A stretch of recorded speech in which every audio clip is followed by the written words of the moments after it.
Hey class, it's time for math.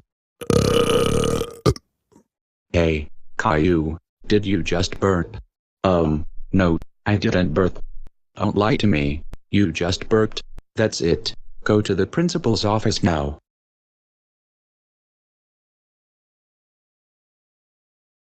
So Caillou, why are you here? I burped in class.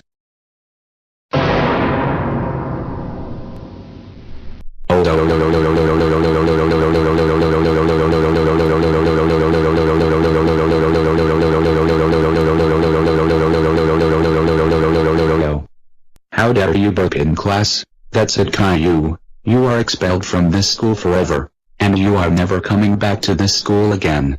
Go home now.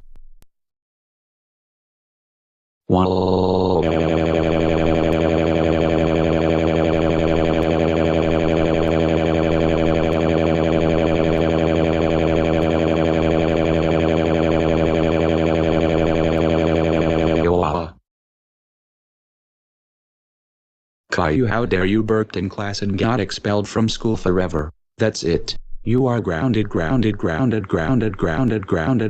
forever. Caillou is right. You are grounded forever. Now go to bed now.